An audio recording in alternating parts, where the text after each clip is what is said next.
Movie की starting एक ऐसे शहर से होती है जहाँ पर अमीर और गरीब लोग एक साथ तो रहते हैं, लेकिन अमीर लोग गरीब लोगों का बिल्कुल साथ नहीं देते। उनके काफी हाई स्टैंडर्ड्स हैं और वो गरीबों को कुछ भी नहीं समझते। ये मूवी इसी शहर में रहने वाले एक आदमी ऑर्थर पर बेस्ड है। वो अपनी मदर के साथ रहा करता था। उसे कॉमेडी बहुत पसंद थी और उसका दिल चाहता था कि वो एक दिन बहुत बड़ा कॉमेडियन बने। उसका आइडियल एक आदमी था जो कि बहुत बड़े कॉमेडी शो को होस्ट करता था। वो कहता था कि मैं भी एक दिन उनके शो में उनके साथ खड़ा होऊंगा। वो इसके लिए बहुत मेहनत किया करता था। फिर एक दिन हम ऑर्थर को देखते हैं जो कि किसी कंपनी की एडवर्टाइजमेंट के लिए एक साइन बोर्ड लेकर एक रोड पर खड़ा होता है कि कुछ शरारती बच्चे वहाँ पर आते हैं और उसे बहुत तंग करके उसका साइन बोर्ड छीन कर भाग जाते हैं। ऑर्थर यहाँ पर जोकर बना होता है। वो उन बच्चों के पीछे भागता है ताकि अपना साइन बोर्ड ले सके, लेकिन वो बच्चे उसे बहुत भगाते हैं और वही साइन बोर्ड उसके मुंह पर मारते हैं, जिससे वो साइन बोर्ड टूट जाता है और उसके बाद फिर वो ऑर्थर को भी बहुत बुरी तरह मारते हैं। ऑर्थर काफी हर्ट होता है और सीधा अपने बॉस के पास जाता है। वो उसे सब कुछ बताता है कि बच्चों ने उसके साथ क्या क्या किया, लेकिन उसका बॉस उल्टा उसे डांट देता है और कहता है कि तुम्हारा दिमाग तो ठीक है,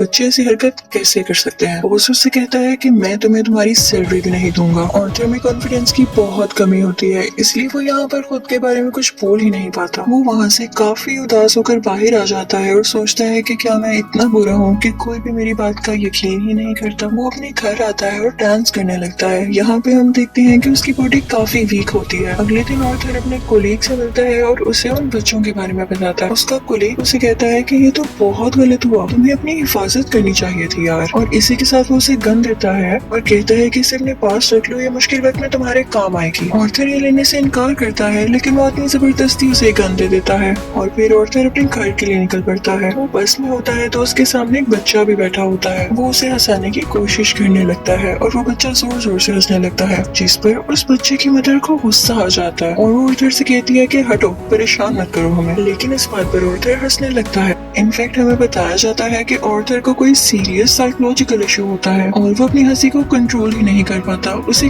कहीं पर भी हंसी आ जाती है। वो बस में बैठी हुई उस लेडी को एक कार्ड देता है जिसमें उसकी डिजीज के बारे में सब कुछ लिखा होता है। वो घर आता है और अपनी मेडिसिन लेने लगता है। इनफैक्ट वो गरीब था और ये दवाई बहुत एक्सपेंसिव थी, तो वो गवर्नमेंट के बनाए गए मेडिकल सेंटर से ये दवाई फ्री लेता था। वो एक दिन अपनी साइकियाट्रिस्ट के पास जाता है। वो उसे कहती है कि मुझे अपनी डायरी दिखाओ कि तुम क्या क्या लिखते रहे हो। जैसे ही उसकी डायरी खोलती है उसमें ये लिखा होता है कि मैं उस तरह नहीं मरना चाहता जिस तरह बुरी तरह से मैंने जिंदगी गुजारी है। फिर ऑर्थर वहाँ से अपने घर जाता है तो उसकी मदर उससे पूछती है कि क्या थॉमस की तरफ से कोई लेटर आया, तो ऑर्थर कहता है कि नहीं, आज भी नहीं। इनफैक्ट थॉमस इस मूवी में बहुत ज्यादा रिच बिजनेसमैन दिखाया गया है और लोग उससे बहुत डरते हैं। उसकी माँ से कहती है कि अगर उसको हमारी हालत के बारे में पता चलेगा तो वो हमारी हेल्प जरूर करेगा। अगले दिन जब वो बाहर जाता है तो वापसी पर आते हुए रास्ते में उससे एक सिंगल मदर मिलती है जिसके साथ एक छोटी सी बेटी भी होती है। वो ऑर्थर को काफी अच्छी लगने लगती है, लेकिन वो अपने घर आ जाता है। यहाँ उसकी मदर उससे फिर उसी लेटर के बारे में पूछती है तो ऑर्थर कहता है आपका क्या लेना देना है उससे, वो हमारी मदद नहीं करेगा।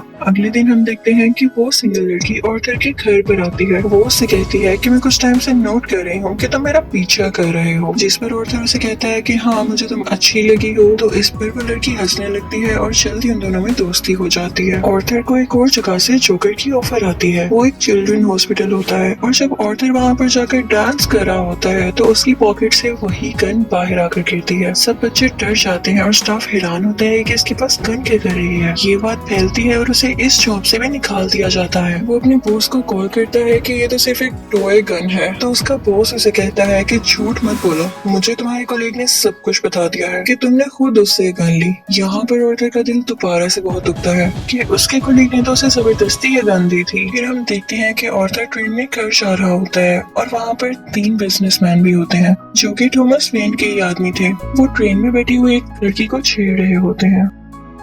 ऑर्थर को यहाँ पर अपने मेंटल डिसऑर्डर की वजह से हंसी आने लगती है और वो तीनों आदमी समझते हैं कि हम पर हंस रहा है। वो उसे बहुत मारते हैं, इतना मारते हैं कि उसके मुंह से खून आने लगता है। ऑर्थर उन्हें अपना मसला बताने की कोशिश कर रहा था, लेकिन वो तीनों उसकी एक नहीं सुनते। ऑर्थर को उन तीनों पर गुस्सा आ जाता है और अपनी गन निकाल कर उन तीनों को शूट कर देता है। वो वहाँ से ये सोचकर भाग जाता है कि मैंने 3 लोगों का कत्ल किया है। वो खुद को एक बाथरूम में लॉक कर लेता है। पहले तो वो डर रहा था, लेकिन यहाँ पर अचानक से वो डांस करने लगता है है। ऐसे लग रहा था जैसे अब उसे कोई रिग्रेट नहीं और वो काफी सुकून में भी था। ऑर्थर घर आता है तो टीवी पर न्यूज चल रही होती है जिसमें थॉमस बोल रहा होता है। वो कहता है कि जिन 3 लोगों का कत्ल हुआ वो मेरे आदमी थे और उन्हें किसी जोकर ने मारा। लेकिन यहाँ पर गरीब लोग उन तीनों की डेथ का अफसोस करने की बजाय जोकर्स का साथ दे रहे होते हैं, क्योंकि वो सब जोकर्स के रूप में ही अमीर लोगों के खिलाफ स्ट्राइक कर रहे होते हैं। वहाँ से ऑर्थर अपने साइकेट्रिस्ट के पास जाता है तो वो उसे बताती है कि हम आज आखिरी बार मिल रहे हैं क्योंकि गवर्नमेंट ने हमें फंड्स देना बंद कर दिया है और अब के बाद मैं आपका फ्री इलाज नहीं कर सकती। ऑर्थर दोबारा से काफी टूट जाता है और उदास होकर वहाँ से बाहर आ जाता है। फिर हम ऑर्थर को देखते हैं जो कि कॉमेडी शो में लोगों को हंसाने की कोशिश कर रहा होता है, लेकिन वो ऐसा कर नहीं पाता और परेशानी में उसे जोर जोर से हंसी आने लगती है। इस वजह से उसका शो खराब हो जाता है और वो घर आ जाता है। घर आने पर उसकी मॉम उसे कहती है कि बेटा ये लेटर थॉमस के लिए पोस्ट कर दो। ऑर्थर जब ये पढ़ता है तो उसे अपनी आंखों पर यकीन ही नहीं आता। वो अपनी मदर के पास जाता है और कहता है आपने मुझसे सब कुछ क्यों छुपाया। उसकी माँ उसे बताती है कि बेटा मैंने ये जानकर नहीं किया। इनफैक्ट थॉमस और मैं एक दूसरे को पसंद करते थे और इवन शादी भी करना चाहते थे, लेकिन मैं बहुत गरीब थी और वो बहुत अमीर, तो हम सोसाइटी की वजह से शादी नहीं कर सके। ऑर्थर अपने बाप से मिलने के लिए निकल पड़ता है। जब वो वहाँ पर पहुँचता है तो उसके घर के गेट के पीछे थॉमस का अपना बेटा खड़ा होता है। ऑर्थर उसके सामने बच्चों जैसी हरकतें करने लगता है और उसे भी हंसाने की कोशिश करता है, लेकिन तभी वहाँ पर थॉमस का बटलर आ जाता है। उस बच्चे से कहता है कि स्ट्रेंजर से बात नहीं करते और ऑर्थर को वहाँ से जाने के लिए कहता है। ऑर्थर उससे कहता है कि मैं सच्चाई से पर्दा हटा कर ही जाऊंगा। मेरी माँ ने थॉमस के यहाँ 30 साल काम किया और वो दोनों एक दूसरे को पसंद भी करते थे और मैं किसी और का नहीं थॉमस का ही बेटा हूँ। जिस पर बटलर उसे कहता है कि तुम भी पागल हो और तुम्हारी माँ भी पागल है। उसने ये स्टोरी अपने पास से बनाई है, उसका थॉमस से कोई लेना देना नहीं है। ये सुनकर ऑर्थर को काफी बुरा लगता है और वो वहाँ से चला जाता है। ऑर्थर जब घर जाता है तो उसे पता चलता है उसकी मॉम को कोई अटैक हुआ है और उन्हें हॉस्पिटल शिफ्ट किया जाता है। ऑर्थर जब बाहर बैठा होता है तो उसके पास 2 पुलिस ऑफिसर्स आते हैं। वो उससे पूछते हैं कि ट्रेन में उस दिन जो 3 आदमी मरे क्या तुम उनको जानते हो। तो ऑर्थर आगे से कहता है नहीं, मुझे क्या पता होगा। उसे पता चलता है कि इन पुलिस ऑफिसर्स ने उसकी माँ से भी सेम क्वेश्चन किया था जिसकी वजह से उसकी मॉम को अटैक हुआ। वो अंदर अपनी माँ के पास आ जाता है और वहीं पर वो सिंगल मदर भी होती है कि तभी टीवी पर एक न्यूज चलती है और उस पर ऑर्थर का वही फेवरेट टीवी होस्ट होता है, वही कॉमेडियन जिसे ऑर्थर बहुत पसंद किया करता था। वो काफी शौक से उसका शो देखने लगता है, लेकिन देखते ही देखते उसे अपना चेहरा टीवी स्क्रीन पर दिखाया जाता है। बेसिकली ऑर्थर का फेवरेट कॉमेडियन उसका मजाक उड़ा रहा होता है। जब ऑर्थर को एक कॉमेडी शो में हंसी आ गई थी, ये देखकर ऑर्थर काफी टूट जाता है कि मेरा आइडियल मेरा मजाक उड़ा रहा है, इससे तो मुझे इंस्पिरेशन मिली थी। उसे सब चीज पर यकीन ही नहीं आ रहा होता। थॉमस घर आता है तो न्यूज चल रही होती है कि शहर के हालात काफी खराब हो गए हैं। गरीब लोग जोकर्स का मास्क पहने सड़कों पर निकल आए हैं और अमीर लोगों के खिलाफ स्ट्राइक कर रहे हैं। इन लोगों में बहुत दुश्मनी बढ़ गई है और ये सारे के सारे थॉमस के खिलाफ हैं। ऑर्थर देखकर काफी खुश होता है कि वो सब के सब लोग जोकर बने हुए थे, यानी क्लाउन्स बने हुए थे। उसे लगता है कि पहली बार उसकी जॉब की या उसकी किसी ने तारीफ की हो। अब जहाँ पर वो गरीब लोग स्ट्राइक कर रहे थे वो एक थिएटर था। उस थिएटर के अंदर अमीर लोग एक मूवी देख रहे थे और वहाँ पर थॉमस भी था। उस स्ट्राइक को रोकने के लिए पुलिस वहाँ पर आ जाती है और उन्हें मना करती है। हर तरफ हलचल मच जाती है और इस चीज का फायदा उठाते हुए ऑर्थर उस थिएटर के अंदर चला जाता है। वो थिएटर के वॉशरूम में जाता है जहाँ पर थॉमस भी आया था।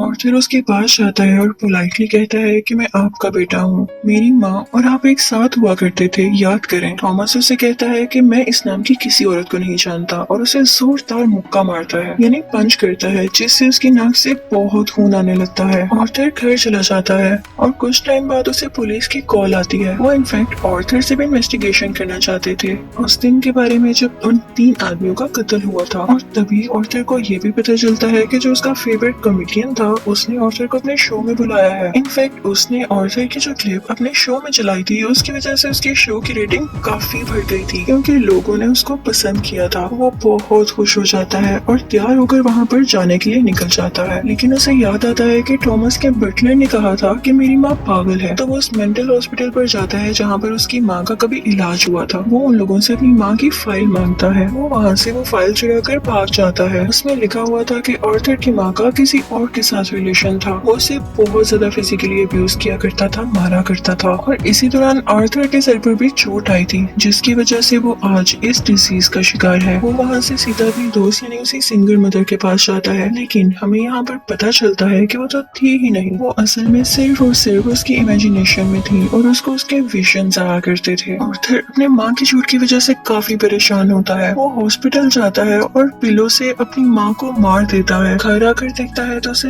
पिक्चर मिलती है जिसके पीछे लिखा हुआ था कि मुझे तुम्हारी स्माइल बहुत पसंद है, जो कि थॉमस ने लिखा था। और ये पिक्चर उसकी मदर की थी। यहाँ उसे एहसास होता है कि उसकी माँ झूठ नहीं बोल रही थी। वो अपना जोकर का मेकअप करने लगता है और यहाँ पर वो काफी दुखी होता है और उसे कुछ समझ नहीं आ रहा होता कि उसके आसपास क्या हो रहा है। तभी वहाँ पर उसका वही कोलीग आ जाता है और वो कहता है कि जो उस दिन ट्रेन में 3 कत्ल हुए और रिसेंटली तुम्हारी माँ का भी कत्ल हुआ, मैं उसके बारे में कुछ पूछना चाहता हूँ। आर्थर को लगता है कि ये लोग फिर से मेरा जीना हराम करने आए हैं और वो यहाँ पर अपने कोलीग को पूरी तरह से मार देता है। अब इसके बाद आर्थर तैयार होता है और अपने जोकर का फुल कॉस्ट्यूम पहन लेता है। वो अब अपने फेवरेट कॉमेडियन के शो में जाने की तैयारी कर रहा था। वो बहुत खुश होता है और रास्ते में डांस करता हुआ जा रहा होता है। वहीं पर वो दोनों पुलिस ऑफिसर्स भी आ जाते हैं जो उससे ट्रेन में हुए हादसे के बारे में इन्वेस्टिगेशन कर रहे थे। पर आर्थर वहाँ से भाग आता है और भागते भागते एक ट्रेन में घुस आता है। उस ट्रेन में और भी बहुत सारे लोग ऐसे थे जिन्होंने जोकर का कॉस्ट्यूम पहना था। पुलिस इतने सारे लोगों में उसको ढूंढ ही नहीं पाती, तो इसी बात का फायदा उठाते हुए वहाँ से बाहर आ जाता है और अपने फेवरेट कॉमेडियन के शो की तरफ जाता है। वो जब उसके सामने जाता है तो वो उससे पूछता है कि क्या तुम भी जोकर बने हो, क्या तुम भी अमीरों के खिलाफ प्रोटेस्ट कर रहे हो। और फिर उससे रिक्वेस्ट करता है कि आप लोगों को मेरे बारे में कुछ ना बताइएगा सिवाय इसके कि मैं एक ऑर्डिनरी जोकर हूँ।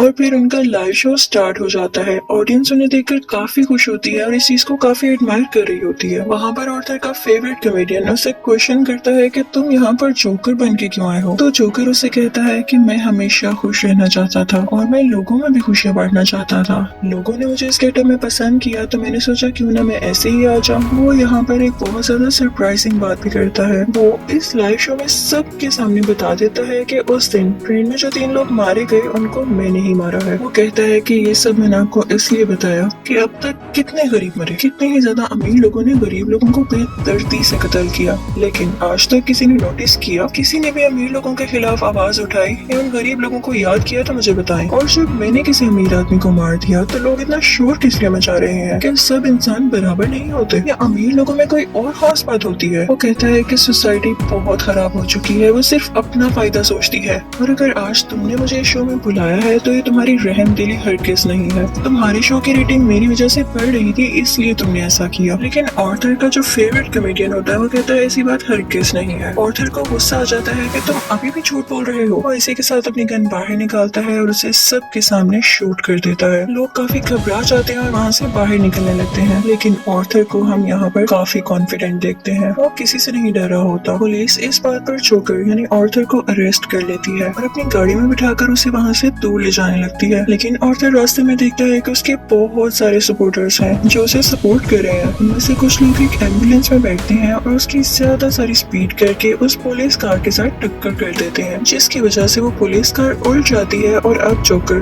बाहर आ गया था। वो उन सब लोगों में शामिल हो जाता है और उसी कार के ऊपर आकर खड़ा हो जाता है। सब लोग उसे यहाँ पर देख पा रहे थे और उसे चीयर कर रहे थे। उसके मुंह और नाक से काफी खून आ रहा था, लेकिन वो उसी खून से अपनी स्माइल बना लेता है और हाथ मिलाकर जोर जोर से हंसने लगता है। ये इनफैक्ट एक ऐसी स्माइल थी जिसके पीछे गम, तकलीफ और दुख छुपा हुआ था। वो अब उन सब लोगों का हीरो बन चुका था और वो यहाँ पे काफी खुश था कि लोग फाइनली अब उसे तारीफ कर रहे थे, उसे अप्रिशिएट कर रहे थे। दूसरी तरफ हम थॉमस को देखते हैं जो कि अपनी प्रेजेंट वाइफ और अपने बेटे के साथ ये शहर छोड़कर जा रहा होता है, लेकिन तभी साइड पे खड़ा एक जोकर उन लोगों को शूट कर देता है, लेकिन वो उनके बेटे को कुछ नहीं कहता। फिर सीन चेंज होता है और हमें आर्थर यानी जोकर एक साइकियाट्रिस्ट के पास दिखाया जाता है। वो वहाँ पर भी हंस रहा होता है, तो वो साइकियाट्रिस्ट उससे कहती है कि तुम बिला वजह क्यों हंसते रहते हो। तो आर्थर उससे कहता है कि आप इस फीलिंग को कभी नहीं समझ पाएंगी, और ये कहकर वो वहाँ से बाहर आ जाता है। उसके जूतों के नीचे खून लगा हुआ था, जिससे ये जाहिर होता है कि एक अच्छा इंसान कैसे किसी कातिल में बदल गया। और इस मूवी से हमें ये लेसन भी मिलता है कि जब किसी के साथ बुरा किया जाए तो वो बुरा ना भी हो तो एक ना एक दिन बुरा बन ही जाता है। उसे इतनी अजियत दी गई, इतना टॉर्चर किया गया कि उसके अंदर से वो फीलिंग्स ही खत्म हो गई और अब वो अपनी लाइफ से बिल्कुल सेटिस्फाई था और इसी के साथ ये मूवी भी एंड हो जाती है। आई होप आपको ये मूवी अच्छी लगी होगी। Thank you for watching.